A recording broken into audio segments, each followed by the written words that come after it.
Got stress? All right.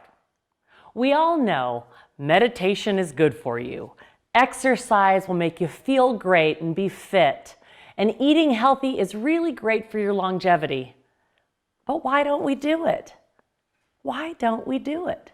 All right, there's 2 reasons we don't do it, and I have 5 steps to help you get back in sync with what's healthy for you. I have a client named Claire. She's the head of a big company. She has teenage kids and her husband works too. And recently she has a lot of challenges. She's tired. She's gained weight over the last few years and she just really comes home and does not want to exercise. And so we were chatting one day and she really just felt like, gosh, Gina, when I get home, the first thing I want is a glass of wine, some comfort food, bread, cheese, wine, and to just chill out. You know, the challenge is her health was being impacted. Her cholesterol was really high and her doctor was worried about her. Even worse, she was beating herself up saying, gosh, you know, I really should, I should. She was shooting herself to death. She said, I'm stressed, I should meditate. I've gained weight and I'm unhealthy, I should exercise. I should eat better. It'll probably give me more health and vitality and energy. But that was the last thing that she wanted to do. So why don't we do what we know is good for us? We all know those things are good for us. Well, there are 2 contributing factors. First, we live in a quick fix mentality. We live our lives on fast forward and we're bombarded with ads and things that will make us feel good, yummy foods, alcohol, things that will just be instant gratification, instant. Long gone are those long-term plans that will really contribute to making us healthy and living a longer, healthier, more vibrant life. We make quick fix choices, not because it's good for us, but because it's right there immediately. It's instant gratification. We sacrifice our long-term health for a temporary fix. So after work, it feels like too much to haul ourselves to the gym, to go for a walk, to make a healthy green salad or eat something healthy. We just want that immediate gratification right now. It's no wonder that there's so much substance abuse and alcoholism and it's on the rise. You know, have you ever heard the term, I need a fix? Well, that really is all it is. A temporary instant pleasure to escape the stress of life, not what's needed for the long-term benefits of health. Second, we live in a fast-paced society where there's so many have-tos. We have to do this. We have to go to work. We have to have a relationship. We have to get the kids ready for school. We have to succeed. Have to. And for many of us, the last thing that we want is one more have to. I have to exercise. I have to eat healthy. I have to meditate for stress. We get overloaded and we want to explode with too many have-tos. So back to my story about Claire. One of the even greater challenges she was having is she was just constantly beating herself up, feeling so guilty and so resentful and just feeling bad about the way she felt, the way she looked, and who she was in the world, and she didn't know how to get off this treadmill. So Claire and I chatted about the 5 steps for making better choices in life. First, give yourself a break. Recognize that you're human. There are times that we're going to be really tired, and there are times that we really do need a break. We do need a pause. And it's the choices that we make in those pauses that will determine our health. And in recognizing and appreciating that we're human, be kind to yourself. I don't think beating yourself up leads to any action, nor is it great for your mind or your belief system. So be kind to yourself. Give yourself a moment of just love and appreciation of your humanity. And then in that pause, just ask yourself, what's one thing that I can do right now? Or maybe the best thing to do is just take a moment in quiet and rest. It's in that pause where we recognize our humanity and we really ask our bodies and our minds what we need, that we'll make better choices. Second, notice what's going on and just show up to notice what's happening. Notice when your inner critic shows up. Well, you really should have eaten salad tonight, Gina. Or, gee, Claire, you really should have gone on that walk with those friends. Just notice when the critic shows up in your head and shush it, shush. And say, listen, critic, Right now, I'm just going to appreciate my humanity. And while you're noticing, also notice when you want to reach for that quick fix. Sometimes it's so automatic that we don't take time to be conscious about our choices. So notice when we're reaching for something unhealthy. Third, how about just making a micro commitment to do a micro task today? Maybe it's just coming home, sitting down and drinking 2 glasses of warm water. Maybe it's going for a 5-minute walk around the block.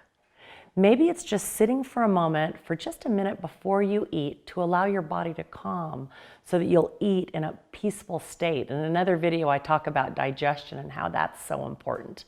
What is one thing you can do today that will just move you closer to health? Just one micro commitment. You don't have to say, oh, gee, I'm going to sign up for a marathon in 6 months. No, just a little tiny thing. Maybe it's a 5-minute walk in the middle of your workday. What is one micro task that you can do? I don't know about you, but the last time I did something great for my body or I went for a workout, I didn't say afterwards, gee, I wish I didn't do that. Think about how great you're going to feel after, and think about the accomplishment that you're going to feel by doing just one thing, and then another thing, and then the next day maybe it's 2 things.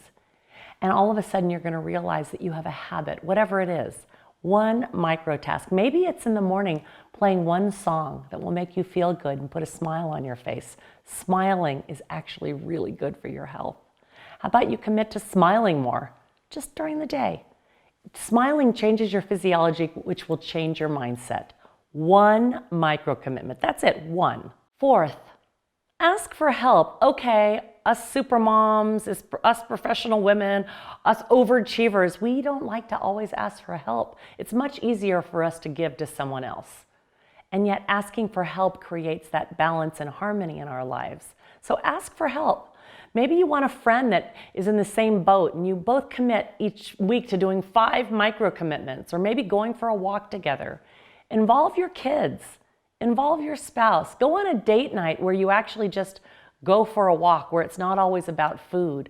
My husband and I meditate together. Do a 5-minute meditation together, a 2-minute meditation.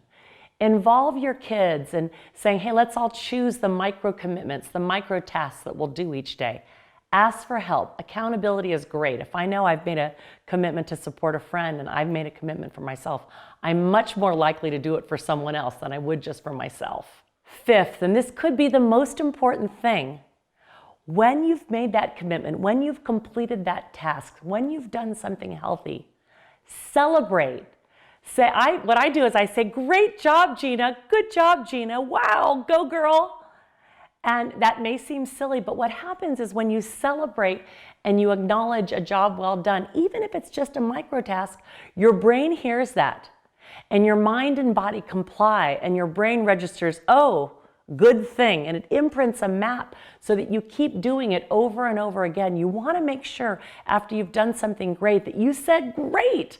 Even after shooting these videos, I go, good job, Gina. You can't even imagine how many takes that we get just for this one video. And yet I always acknowledge and celebrate what's great, just for a moment. A woohoo, woohoo, come on, wherever you are right now, woohoo, feels pretty good. That's fifth. So much of us achievers, so much of us in the professional world and entrepreneurs really focus on the finish line. And really what we need to focus on is the journey to get there. Because the successes, the milestones along the way are far more important than the finish line. Because I don't know about you, sometimes I get to a finish line of a project or I'm successful at something and then I'm on to the next thing. So the finish line doesn't always give us that woohoo, even though it should. It's the milestones along the way. It's who we become in building that muscle. You know, if it were easy, everyone would do it. And yet I know that you can.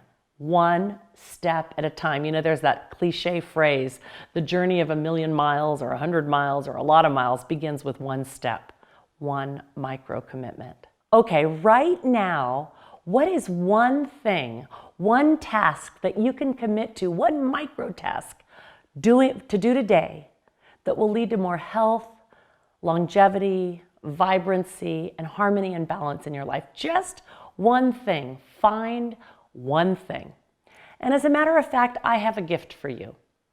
There's a link in this post with a link to a 1-minute meditation just for you. 1 minute, 60 seconds. 60 seconds to pause and just do some beautiful, gentle flow breaths, feeling the oxygen fill up your body, which also leads to more health and longevity, for 1 minute.